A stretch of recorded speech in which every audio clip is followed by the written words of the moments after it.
Hello, काही दिवसापूर्वी मी गावी गेले होते ना, तिथे मी खूप सारे व्लॉग शूट केले आणि मी पोस्ट पण केले. पण हा एक व्लॉग ना राहिला होता. खूप दिवसापासून एडिट करायचा आहे, पण वेळ मिळत नव्हता. तर म्हटलं चला आज एडिट करूया आणि पोस्ट पण करूया. आज ना इथे आमचा शेवटचा दिवस होता. आज रात्रीच आम्ही निघणार होतो मुंबईसाठी. सकाळी सगळे मस्त आवरावरी करून ना बसले होतो. तेवढ्यात आजीकडनं कळालं, की आजीच्या घरापासून ना फक्त अर्ध्या तासाच्या अंतरावर शनी शिंगणापूर मंदिर आहे.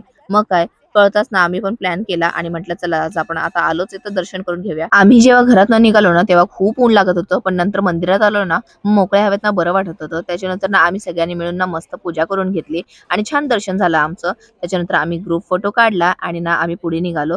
तर तेवढ्यात ना मामा बोलत होते की ना बाजूलाच ना रेणुका माताचं पण मंदिर आहे, तिथे पण आपण जाऊन येऊया. तर मग आम्ही ना तिथे जाण्यासाठी निघालो आणि इकडे आल्यावर ना एकदम मोकळं मैदान होतं आणि गर्दी तर काहीच नव्हती. ते बघून एकदम भारी वाटलं. मग ना आम्ही रेणुका माताच्या मंदिरात गेलो आणि मंदिर खूप मोठं होतं आणि खूप छान होतं. पूर्ण मंदिर ना त्यांनी पूर्ण असं काचानी सजवून ठेवलं होतं आणि ते बघून तर इतकं भारी वाटत होतं ना. फर्स्ट टाइम मी असं मंदिर बघितलं. पूर्ण मंदिर रिकामं होतं ना, अजिबात धकाबुकी नाही. सगळे मन भरून आपलं दर्शन घेत होते.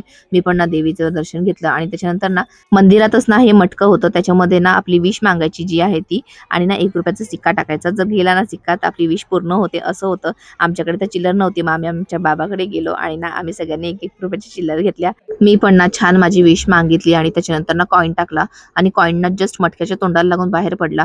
तर ना सगळे माझ्यावर हसत होते. म्हणून मी ना रुसून बाहेर आले. त्याच्यानंतर ना आम्ही सगळ्यांनी ना पाया पडून वगैरे बाहेर आलो आम्ही मंदिराच्या.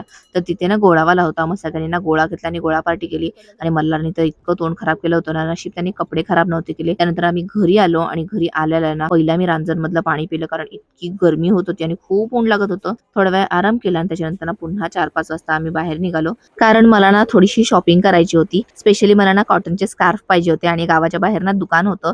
म्हणून आम्ही ना इथे आलो आणि छान अशी मी 2 ते 3 ना स्कार्फ घेतले आणि त्याच्यानंतर आम्ही पुन्हा घरी आलो.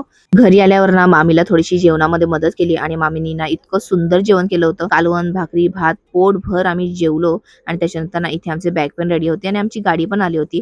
मामीने ना आमची ओटी भरली आणि आम्हाला सगळ्यांना साड्या दिल्या. खूप इमोशनल मोमेंट झाला होता. 3 ते 4 दिवसच राहिलो इथे, पण खूप आपुलकी वाटली आणि खूप बरं वाटलं आजीकडे येऊन. आम्ही ना आजीकडे पुन्हा येणार असं आजीला प्रॉमिस केले आणि ना आजीला बाय बोलून आम्ही निघालो मुंबईसाठी.